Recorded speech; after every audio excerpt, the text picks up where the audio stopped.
મિત્રો, હું છું જાસ્મીન. મંગળ પ્રભાતના સવારના મહત્વના સમાચારોમાં આપનું સ્વાગત છે. મહેસાણા નજીક નુગર ગામના તળાવમાં 24 વર્ષીય યુવકનું ડૂબી જવાથી મોત નીપજ્યું છે. નુગર ગામનો સચિન રાવલ નામનો યુવક તળાવ કિનારે શૌચાર્થે ગયો હતો, જ્યાં પગ લપસી જવાથી તે ઊંડા પાણીમાં ગરકાવ થઈ ગયો હતો. ફાયર બ્રિગેડની ટીમ ઘટના સ્થળે પહોંચી ભારે જહેમત બાદ મૃતદેહ બહાર કાઢ્યો હતો. પાલનપુર ખાતે પાટીદાર સમાજની દીકરીના પ્રકરણમાં તેના માતા પિતા વિરુદ્ધ નોંધાયેલી ફરિયાદ તેમજ ગંભીર કાયદાકીય કલમોના ઉપયોગ સામે સરદાર પટેલ સેવા દળ દ્વારા મુખ્યમંત્રી શ્રી ભૂપેન્દ્રભાઈ પટેલને પત્ર લખીને રજૂઆત કરવામાં આવી છે. એસપીજીના રાષ્ટ્રીય અધ્યક્ષ લાલજી પટેલ દ્વારા કરવામાં આવેલી આ રજૂઆતમાં પાલનપુર ઘટનાની નિષ્પક્ષ અને ઉચ્ચસ્તરીય તપાસ કરવાની માંગ કરાઈ છે. સાચા પીડિતને કાયદાકીય રક્ષણ મળે, પરંતુ નિર્દોષ વ્યક્તિ સામે કાયદાનો દુરુપયોગ અટકે તે હેતુથી હકીકત અને પુરાવાના આધારે જ કાર્યવાહી કરવાની સ્પષ્ટ માંગણી કરવામાં આવી છે.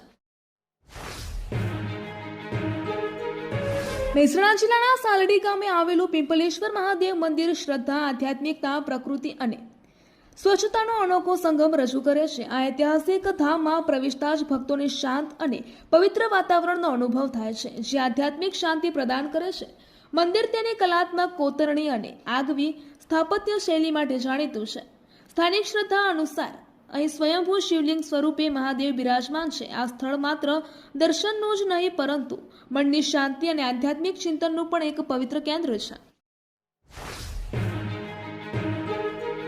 ઊંઝા વિસનગર રોડ ઉપર ઊંઝા તાલુકા પંચાયતથી અરણીપુરા ગામ સુધીના માર્ગના રિસર્વેશિંગ માટે રાજ્ય સરકારે ₹16 કરોડ મંજૂર કર્યા છે. આ ભંડોળથી બિસ્માર હાલતમાં રહેલા માર્ગનું નવીનીકરણ કરવામાં આવશે.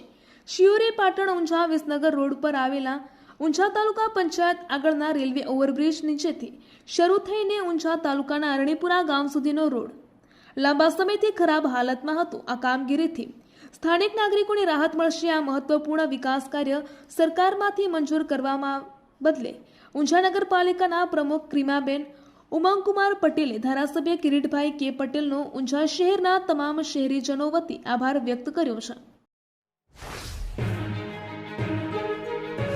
મહેસાણા જિલ્લાના સતલાસણા તાલુકા મામલતદાર કચેરી ખાતે તાલુકા સ્વાગત કાર્યક્રમનું આયોજન કરવામાં આવ્યું હતું. આ કાર્યક્રમમાં તાલુકાના વિવિધ વિસ્તારોમાંથી આવેલા અરજદારોએ પોતાની સમસ્યાઓ, પ્રશ્નો અને વિવિધ અરજીઓ રજૂ કરી હતી. આ કાર્યક્રમ દરમિયાન નાગરિકોની રજૂઆતો સંબંધિત અધિકારીઓ દ્વારા ગંભીરતાપૂર્વક સાંભળવામાં આવી હતી. અરજદારો દ્વારા રજૂ કરાયેલા પ્રશ્નો અંગે સંબંધિત વિભાગના અધિકારીઓએ જરૂરી કાર્યવાહી કરવા અને શક્ય તેટલું વહેલી તકે યોગ્ય નિરાકરણ લાવવા સૂચના અપાઈ હતી.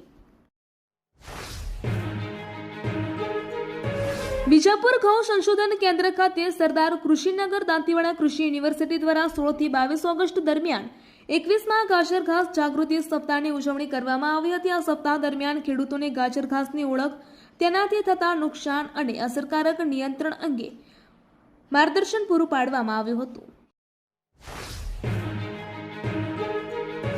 બનાસકાંઠા જિલ્લાની થરાદ પોલીસે પેટ્રોલિંગ દરમિયાન ટેકનિકલ સર્વેલન્સ, હ્યુમન સોર્સ અને નેત્રંગ પ્રોજેક્ટના સીસીટીવી કેમેરાની મદદથી સફળ કામગીરી કરીને વડગામડા ખાતે થયેલી લૂંટ તથા મોટરસાયકલ ચોરીનો ભેદ ઉકેલી નાનોલ ગામના રીઢા ગુનેગાર ભરતભાઈ ઠાકોરની અટકાયત કરી છે.